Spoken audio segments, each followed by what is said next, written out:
Oh là là. Oh, ça brûle. Oh, ça bulle, ça bulle, ça bulle. Bonjour, bienvenue dans les contes de la cave. Oh, dites donc, ça brûle. Éline, elle a 9 ans. Et Éline, elle a une nouvelle maison.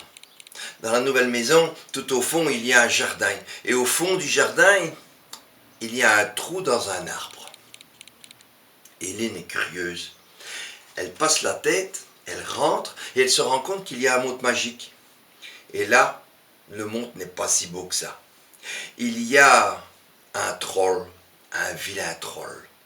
Et ce troll se promène avec une baguette de feu.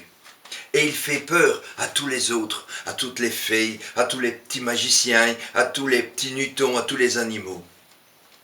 Et ce troll est très très méchant.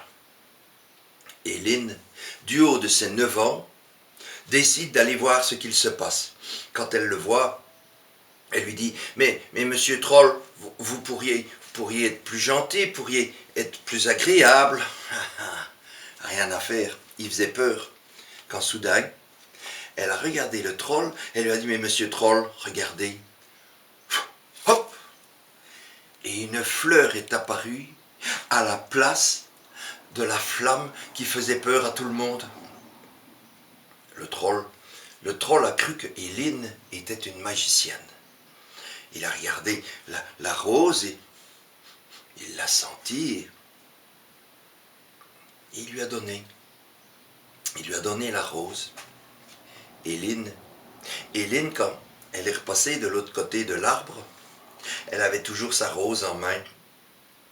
Elle l'a trouvée très belle.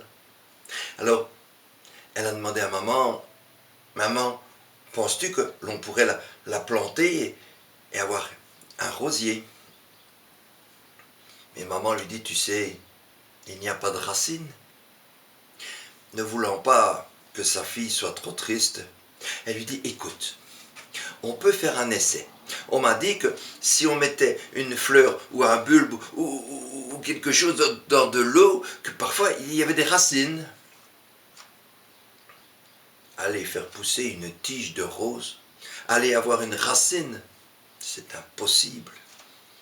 Et pourtant, Éline, elle a pris un petit verre, elle a mis de l'eau et elle a posé la rose dedans. Éline, tous les jours, est venue parler à sa rose. « Bonjour, tu es belle. Oh, tu as de jolies feuilles. » Si bien que, pour terminer, après quelques semaines, il y a eu des petites racines qui se sont mises à pousser.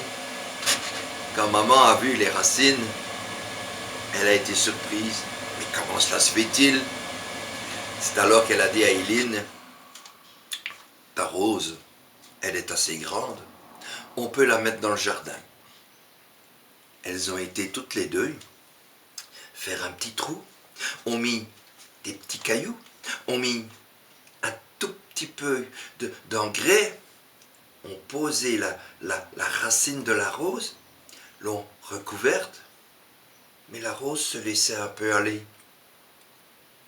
Maman a demandé, « Éline, est-ce qu'il n'y aurait pas moyen de faire que la rose reste droite ?» Éline, qui est futée, est allée dans la cuisine. Elle est allée chercher un grand bâton en bois, celui qui sert pour faire des brochettes. Maman en a tout plein dans la cuisine. Elle l'a piqué dans le sol. Ils ont mis un joli petit ruban pour que la rose soit bien droite. Et le rosier a pris. Le rosier est devenu un petit tas de fleurs, et puis un petit bouquet, et puis un petit bosquet. Ah, c'était beau. Éline, de temps en temps, elle a été passer sa tête dans le trou dans l'arbre. Et de temps en temps, elle voyait le troll. Celui-ci la regardait. Et un jour, elle lui a dit, « Troll, sais-tu venir chez moi ?» Le troll est passé. Et quand il est arrivé, la première chose qu'il a remarqué, c'est ce bouquet-là, ce bosquet, comment vous dire, ces fleurs, ces roses, des roses rouges qui poussaient avec une harmonie incroyable. Étrangement, ces roses-là n'avaient pas de piquant.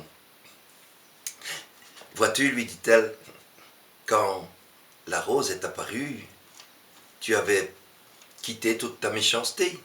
Tu n'avais aucun piquant. Et la rose, elle l'a ressenti. Tu as donc fait pousser une rose sans piquant. C'est ainsi que les roses sans piquant ont commencé à se développer dans un coin, dans un autre coin, de ci, de là. Aujourd'hui, si quand vous allez à votre fleuriste ou l'horticulteur ou le pépiniériste que vous allez voir, il y a souvent un pépiniériste qui appelle sa rose Héline, parce que c'est le nom qu'on a donné à cette petite rose. Et puis, en plus, le troll. Le troll est devenu tellement bon qu'il a montré à Héline tous les coins magiques à découvrir dans le creux de l'arbre. Elle a grandi. Elle est devenue une jeune fille. Elle ne savait plus passer dans le trou. Mais de temps en temps, ses amis, eux, pouvaient toujours venir la voir. Quand elle est devenue plus grande, eh bien ça sera une autre histoire. À bientôt. Merci d'être venu sur les contes de la cave. Au revoir.